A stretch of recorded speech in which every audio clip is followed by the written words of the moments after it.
So today is a big day. Big day as in exciting and nerve-wracking. Let me explain. So today I am flying out from Seattle to Boston, and I'm going to be giving the first concert I have given in public, like a public audience, there's people there, since, it must have been like January or something. I think end of January I gave a few performances. And then everything shut down in March. And yeah, so it's been a long time. I haven't been on a plane since the end of January, and it's interesting. So I was originally scheduled to play in Newport, where I'm going, Newport, Rhode Island, in July at the Breakers, this giant, like, fancy mansion hall thing that the Vanderbilts used to live in. So, like, old money. And it was canceled, of course. The whole season was canceled. But they have 3 concerts that they're doing. Tomorrow, Tuesday, and Wednesday. And they're socially distanced concerts. There's going to be 50-some people under a tent outside. There's going to be like contactless stuff. I'm going to be wearing a mask on the stage or the grass or wherever the piano is. It's outdoor at this fancy hotel. It's going to be fun, but it's a little nerve-wracking. Like it's the world is a different place. Seat 2A, which means that no one's going to be next to me. I have the whole side of the plane to myself. I think what they're doing, though, at least from what I've heard of someone who took Mint a month or two, a couple months ago, they were blocking off, so there's only one person per side of the plane in it anyway. So even if you're in the 2-1-2-1, if you're one of the 2 seats, because the layout is 2-1-2-1, unless you were traveling with like a companion, you were by yourself. But the seats 2A and 2C, and then 4A and 4C. So in Mint, there's 4 seats that are suites. And Casey Neistat did a thing on it, and I've been looking forward to try this out. I think it is the best domestic first class in the United States, because it's basically like an international type, lay flat seat. And some other carriers have it. Delta has some roots with it. American, United, but I think this is, from what I've heard, the best in the United States. So I'm looking forward to that. So I'll take you along, and let's check it out. But before we go, a little bit of practicing, and then I head to the airport.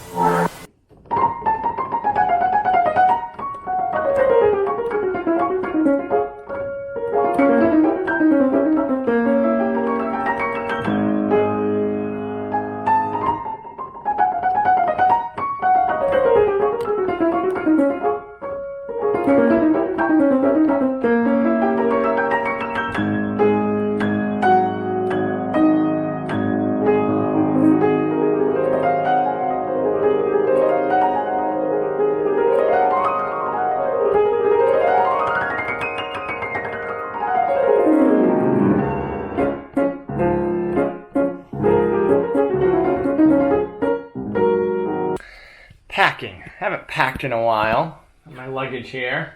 A little different than normal though. We've got our masks. We've got a big old disinfectant wipe pack carrying on there. Bunch of hand sanitizer. I think we're ready to go. Of course, where would we go without Kirkland's signature extra strength energy shot, half a one. Now we need a few more for the road. Let's see what we can find in here. Here we go. It's a whole bunch of them. I think 3 should do it. There we go. Stick it in the bag. Can't do that. Rotate. All right. Stick them in the top there. We're ready to go.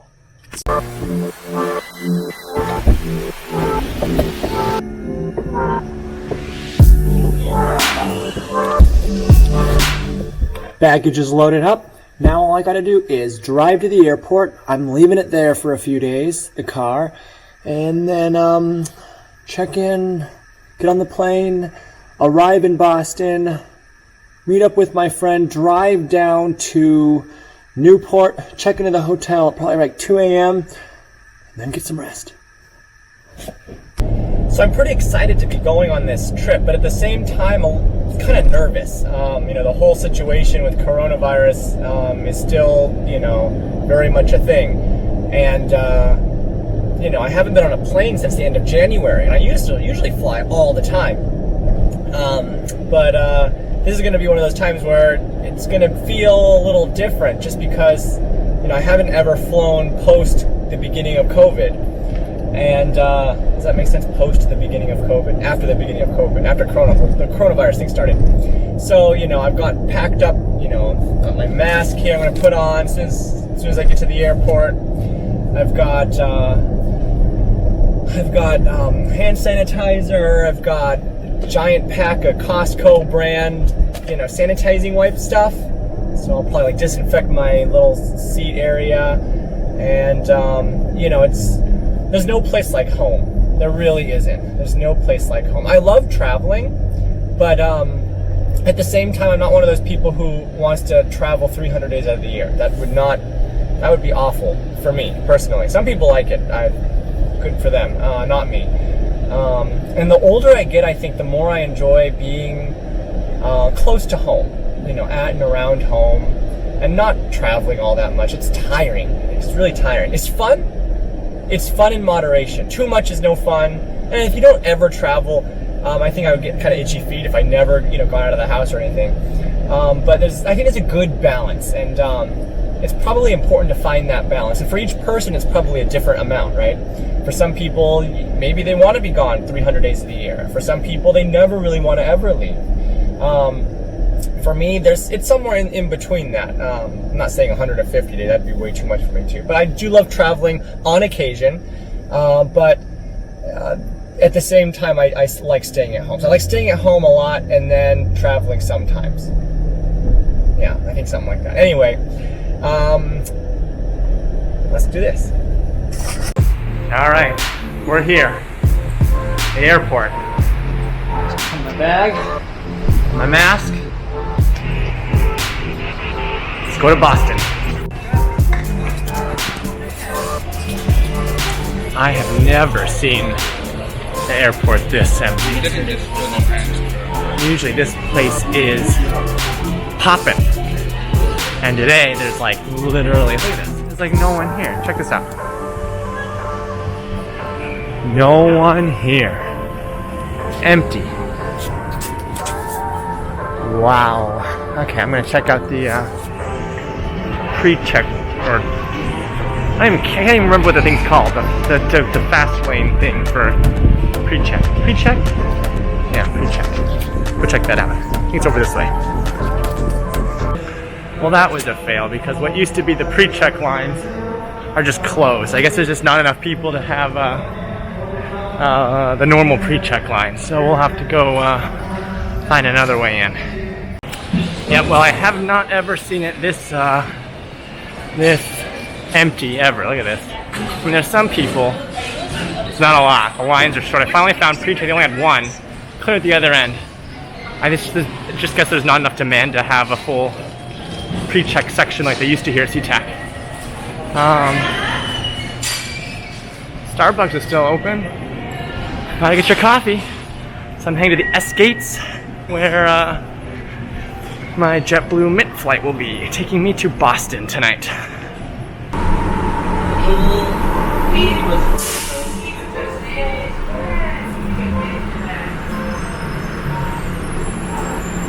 The whole situation is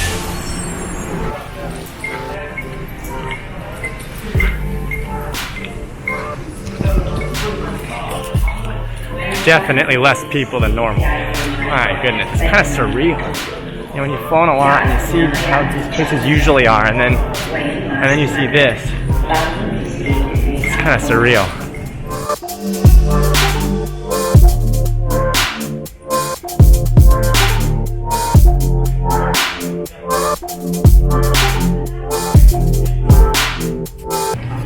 Alright, so we're taking Mint class, and basically that's first class, and then JetBlue, it has a 2-1-2-1 configuration on both sides. And if you get rows 2 or 4, you basically have the entire side of the plane to yourself, because the seat is in the middle, and there's literally only one seat.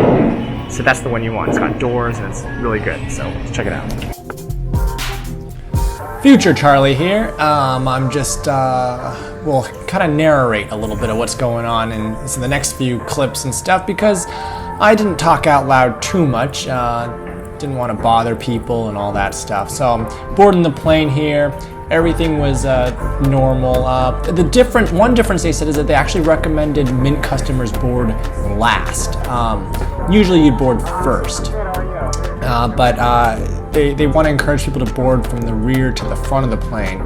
So I think you might have the option of boarding first. At least that's what I heard on the flight to Boston. On the way back, I didn't hear the initial boarding procedure stuff. But I think they want you to ideally wait till the end. They might let you on first, but I'm not sure. It might be up to their discretion. Not sure. Anyway, boarded the plane. Getting settled down, the first thing I do is wipe down pretty much every possible surface I might touch because that's me, I guess.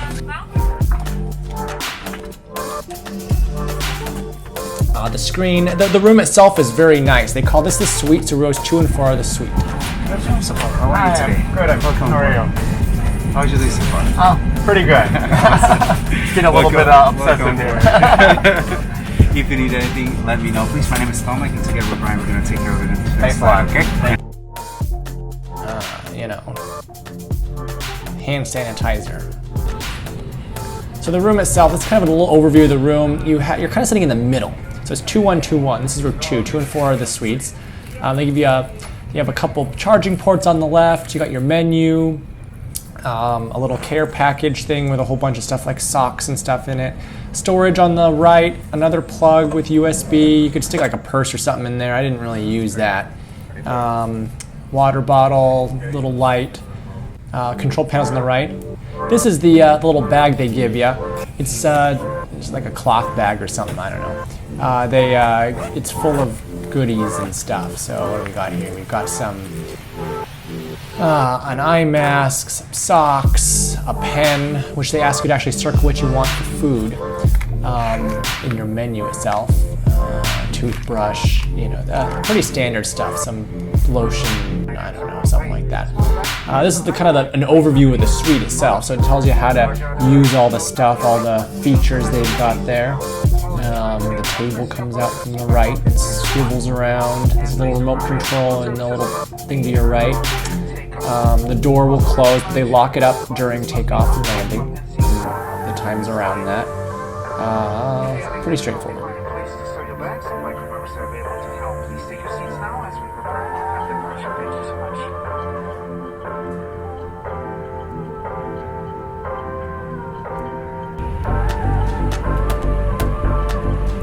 Rainy day, and I'm leaving in Seattle, but we're going to take off.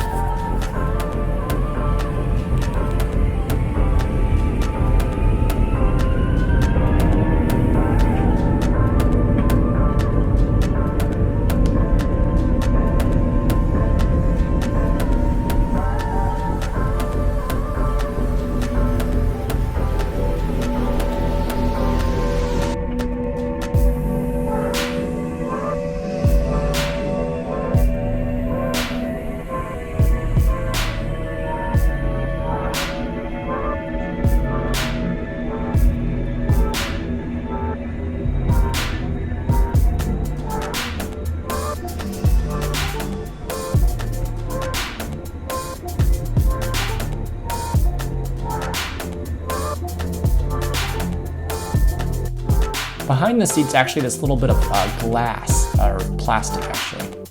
Here is the menu. So the menu they originally gave us they got the wrong menus. It was the other direction one or something. So they directed everyone to use the menus on their phones. Door closes. It's not an electronic door. It's not powered. It's kind of just like a goes itself type of a deal. Sometimes you gotta help give it a little push.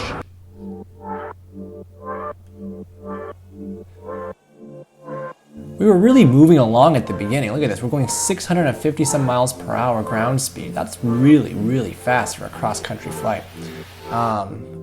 I found that usually, depending on which direction you're going 4 something, 5 something, but to be well up past, 600 is not super common. So they brought us nuts, and I had one of those, the mint. So they have like their own special drink, right? And it's called it's like basically a mojito, which is fitting. Internet speed was pretty good. It's free internet for everyone on JetBlue, which is actually pretty impressive because most places charge you for internet. This is kind of an overview of the Mint cabin. So you see the 2121. No one was sitting behind me, in the row behind me this trip. I think even if you are flying by yourself, if you get put in a seat with 2, I think they block out the other seat. And this is as of the day I flew was in October. So here's my meal. I don't remember what I had, but it was good. It all comes wrapped up like this. And looks like I had chicken and some shrimp and something else. As you can tell, I'm a foodie, and that looks like beef. It was good. It was really good. But if you all know me, I eat pretty much anything, so. After dinner, it was time to take a nap. These seats, all of them in Mint, lay flat, completely flat, like a little bed. It's not super wide, but I mean, you can definitely sleep in there. And it's really comfortable. They give you a nice pillow and a comforter blanket thing, and you can get some good sleep. Usually, whenever I fly in a seat that lays flat, it's really nice to sleep, and you can actually get sleep much more easily than if you're in coach.